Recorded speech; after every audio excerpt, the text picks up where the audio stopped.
un peintre que j'aime énormément. En tant que peintre, il est un peu sous-estimé parce qu'on lui accorde beaucoup d'illustrations, des affiches, son travail de dessin, alors que quand même sur sa courte vie de 36 ans, il a fait un peu plus que 700 tableaux. Il y a quelque chose qui est extraordinaire dans l'œuvre de Toulouse-Lautrec qui le rend infiniment moderne, c'est la notion du mouvement, l'humour. Tout est très spontané. Et c'est ce qui a été copié, recopié par tous les illustrateurs, même du XXIe siècle. Les meilleurs illustrateurs de maintenant, ce sont les purs héritiers de Toulouse-Lautrec.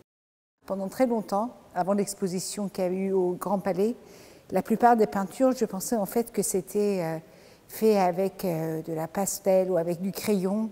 Et en fait, à ma grande surprise, c'était de la peinture sur l'huile. Et la façon dont il a le travailler aussi, c'est une façon que je n'avais jamais vue, mais il a inventé plein de choses. On parle beaucoup, par exemple, de la caricature chez Toulouse-Lautrec. Or, ce n'est pas de la caricature, en fait, c'est le mouvement.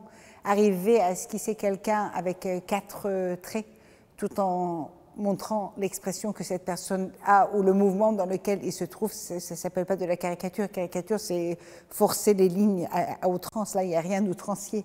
Le dessin est absolument juste.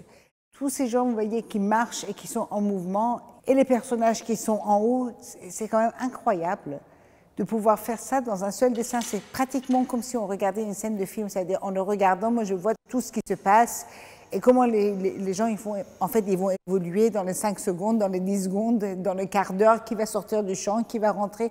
C'est ça ce qui est absolument extraordinaire sur son travail. Et puis, regardez comment il dessine. Et cette femme, il n'essaye pas ni de l'enjoliver, ni de la rendre moche. Je sens en fait qu'il a un vrai amour pour les gens. Et je pense que son infirmité aussi, ça l'a poussé encore à montrer de plus en plus de mouvements. J'ai l'impression qu'il y a une telle soif de vie que chaque trait, c'est une espèce de fuite. C'est comme s'il voulait faire 6 tableaux en un et que donc ce mouvement était nécessaire pour qu'on puisse voir les 6 images en une.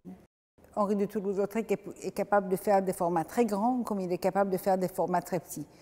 Et le rapport qu'on a avec la peinture change complètement. Quand vous avez un petit format, on le domine complètement, on est maître de ce format. Quand une peinture est très grande, c'est la peinture qui vous domine, parce que déjà, à la distance à laquelle on est, où on le peint, on ne peut pas le voir, donc il faut toujours le recul. Donc on est un peu dominé par ce tableau, il faut un tout petit peu travailler à l'aveugle, parce que la distance que votre bras vous permet à atteindre la toile ne vous permet pas d'avoir la vision d'ensemble. Donc c'est des rapports qui sont très différents. C'est quand même extraordinaire de pouvoir faire les deux. Une petite toile, eh bien, seulement s'il est magnifique, s'il est grandiose. Un petit format, pas grandiose, ça fait une peinture rikiki. Et lui, il arrive à faire des petits formats grandioses, et il fait du grandiose dans le grand, mais il fait le grandiose dans le petit aussi. C'est là où on reconnaît aussi ce talent extraordinaire qu'il a.